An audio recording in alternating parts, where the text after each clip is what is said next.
Tensions between Russia and Europe have escalated sharply, with Russian Deputy Foreign Minister Alexander Grushko accusing the European Union of restructuring its economy, logistic, and military posture for a direct armed clash with Moscow. Grushko described relations as being in a deep crisis, fueled by European leaders who he claims are promoting a narrative that conflict is inevitable unless Russia is strategically defeated. This warning aligns with intelligence claims and military movements across the continent, including a reported French plan to prepare a 2,000-troop contingent and British efforts to develop a multinational force for potential deployment inside Ukraine following a ceasefire. President Emmanuel Macron of France has further confirmed that European military personnel will eventually be stationed in Ukraine for security and training roles once peace is secured. In response to the perceived threat, Germany is executing its most significant military transformation since the Cold War, drafting a detailed 1,200-page wartime blueprint known as OPLAN DEU. The plan prepared for a potential Russian attack on NATO by 2029 and revealed critical vulnerabilities in European infrastructure, including ports, railways, and bridges that could cripple a mobilization effort. The document outlines plans to move up to 800,000 NATO, US, and German troops eastward in the event of war, highlighting concerns over hybrid sabotage, drone threats, and logistic failures. German officials include Chancellor Friedrich Merz and Foreign Minister Johann Wadephul have emphasized the urgency of the situation, with Wadephul stating that the threat is already a reality, pushing Berlin to rebuild systems dismantled after the Cold War. France has unveiled a major shift in its defense policy, with President Emmanuel Macron announcing a new voluntary national service program set to begin in mid-2026.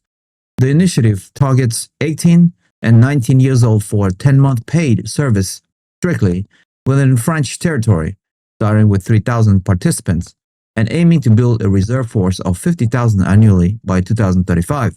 Macron framed the €2 billion efforts as a necessary response to accelerating global threats, including Russia's aggressive stance.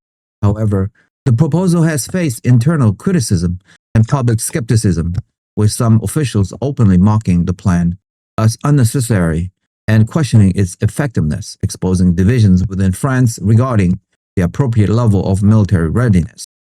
Naval security in the Black Sea region is receiving a boost as Finland has joined a UK and Norway-led maritime coalition aimed at strengthening Ukraine's naval defenses.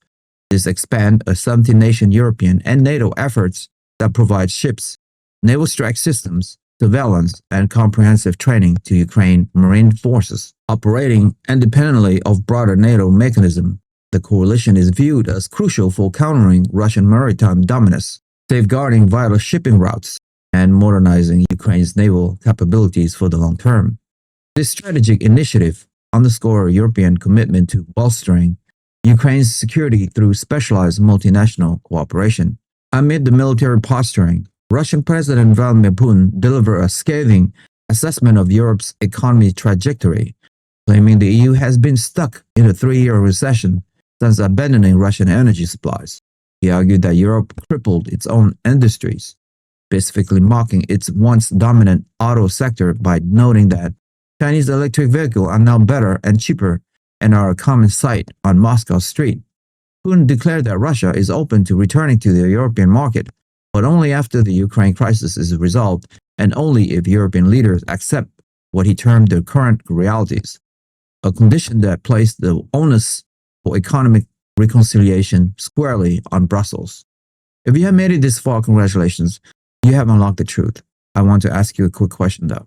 With Finland joining a Western naval coalition for Ukraine, Germany drafting a massive wartime mobilization plan, and France launching a youth military service program, is Europe building genuine deterrence or inadvertently accelerating an arms race that could provoke the very conflict it seeks to avoid? And why? Join the debate. We want to hear your insightful opinion on where this is all heading in our community. Share your thoughts in the comments below. I appreciate your support.